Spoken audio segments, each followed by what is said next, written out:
Let's talk about benign prostatic hyperplasia. What does hyperplasia mean? It means enlargement. Okay, so this BPH problem is basically an enlarged prostate. It affects your urination. The stream of your urine is a bit on the weak side.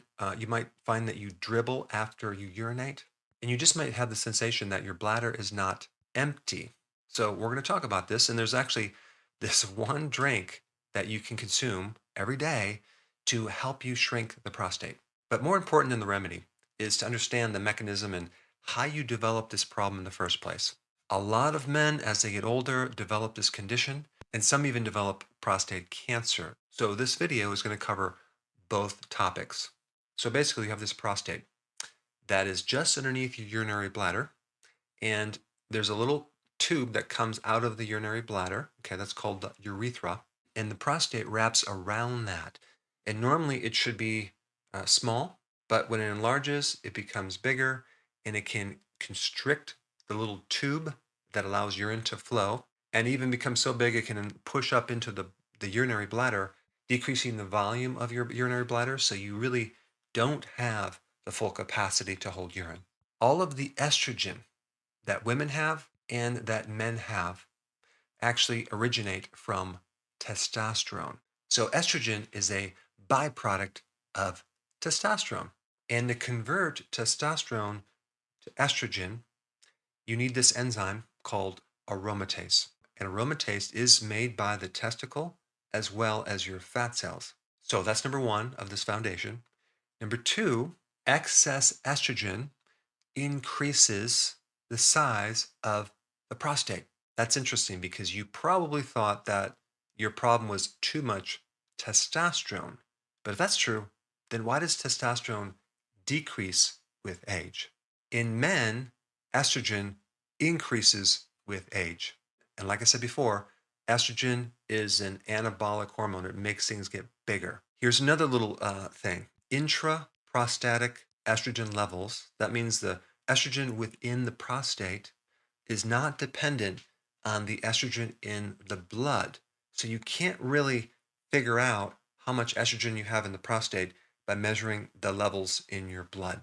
Estrogen also increases another hormone called prolactin that can also increase the size of the prostate. Phytoestrogens, certain phytochemicals in plants, can mimic estrogen, but not very strongly. In fact, very weakly. So if we look at human estrogen compared to plant estrogen is basically about 10,000 to 140,000 times less strong. So this is why sometimes people are confused when they're eating certain plants and herbs that might increase estrogen. It's a very, very, very tiny amount. And so you're never going to have to worry about becoming estrogen dominant if you consume any of these plant-based estrogen compounds. And I'm really talking about the phytoestrogens in pumpkin seeds and saw palmetto, and even certain types of soy. Of course, if you're going to do soy, you have to really make sure it's always organic because most of the soy is GMO. But the remedy that I'm going to recommend for the prostate is not any one of those. What I'm going to recommend is we focus on inhibiting that enzyme that I mentioned. Remember, we talked about testosterone turning into estrogen, okay, with help of that enzyme called aromatase. What we want to do is we want to inhibit that enzyme naturally. If you can inhibit that enzyme, you'll have less production of estrogen and hopefully you can shrink the prostate. Now, the first thing to know is how does this enzyme increase? Okay, because it does increase with age, unfortunately. And also, it can increase with body fat. This is why losing weight is an important thing. It can increase with insulin. I've talked a lot about that topic. In fact, if you're on keto, you're going to be a lot better off because you're then going to decrease that enzyme directly by reducing insulin. This is why even diabetics or people that do high carb diets have a big problem with the prostate. Now, another thing that increases this enzyme, alcohol. I'm sorry, it does. Alcohol is definitely a factor. It can actually just make more estrogen in your body. Another one is whole grains, so-called healthy foods that they say you should be consuming. And then you also have hormone replacement therapy or birth control pills, which you just need to know that like estrogen can also increase that enzyme. What will decrease that enzyme? This is the most important thing you need to know from this whole video. Number one, regular consumption of cruciferous vegetables like kale, broccoli, cabbage, arugula. All of the cruciferous have the capacity of decreasing that enzyme, helping you regulate this extra bit of estrogen that you have. Another thing that will help you is white button mushrooms. Make sure you saute them, don't eat them raw because you don't get the effect if you have it raw. Flaxseed, which I know some people are concerned is going to increase your estrogen, it's not going to. But if you've heard conflicting information, you have two choices. You can actually read the studies down below, or just omit that remedy altogether because it's not the most powerful one. Another remedy would be green tea. But the biggest remedy I'm going to recommend, okay, and I'm going to put the links down below, is citrus peel. Okay, the peelings of lemon. Apparently, there is some really interesting things in lemon peel that not only inhibit that enzyme aromatase, but will perform all sorts of other benefits for not just the prostate, but for the whole body. There's actually 5 times more nutrition in that peel than the actual juice. So, in addition to losing weight with healthy keto, reducing the insulin, consuming cruciferous vegetables, what you need to do, you can do this at any time of the day. Take a whole lemon, okay, put it in the blender with a glass of water, okay, and then blend it, make it all nice and creamy, maybe blend it for 30 seconds. And you can also then add about 5 to 10 drops of liquid stevia, okay, to sweeten it. Or you can add 1/2 to 1 cup of blueberries, which also support the prostate as well. You can blend all that together and drink it as a shake, either with or without the blueberries. The lemon peel is the most important because we're trying to reduce that aromatase so we can reduce the estrogen and keep these ratios of higher testosterone or normal testosterone to lower estrogen. So, out of anything you can do, those are the most important steps. Now, there's some other really cool benefits with lemon peels that if you haven't seen this video, you must watch it. I put it up right here. There's some very interesting, unexpected benefits of using lemon peel in your diet.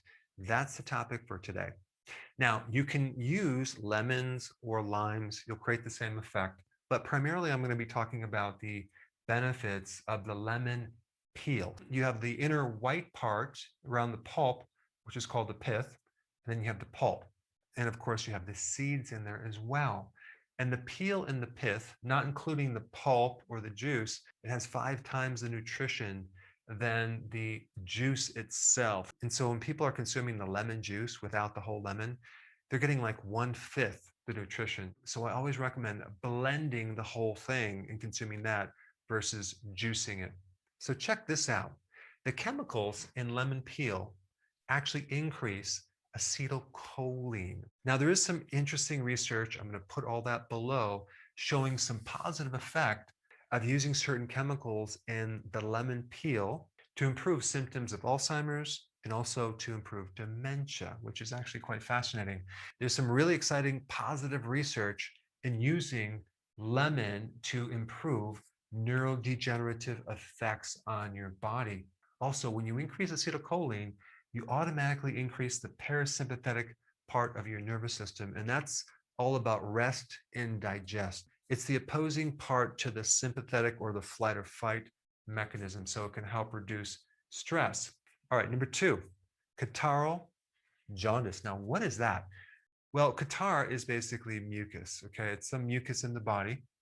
And jaundice is when you have obstruction in the liver. So that's why you turn yellow, because you have certain pigments that are backing up into the blood in the skin, creating inflammation in your liver. Okay, it's called hepatitis. So lemon can improve this condition. So I've already talked in other videos about lemon being really good for the liver, for the bile ducts, to reduce sludge in the bile ducts, to thin the bile. And that's really what it's doing right here. Because lemon is very sour and it's like an astringent. It's really good for liver conditions, especially if there's mucus involved. It'll actually thin the mucus. All right, number 3, it inhibits corticosteroid levels. It actually gives a potent anti-stress effect. That's cool. And number four, another unexpected benefit, toenail fungus. Okay, you can put it topically because it's really good as an antifungal, anti-yeast, anti-mold, antibacteria. And that's why they use this lemon oil as a disinfectant. You can actually clean with it.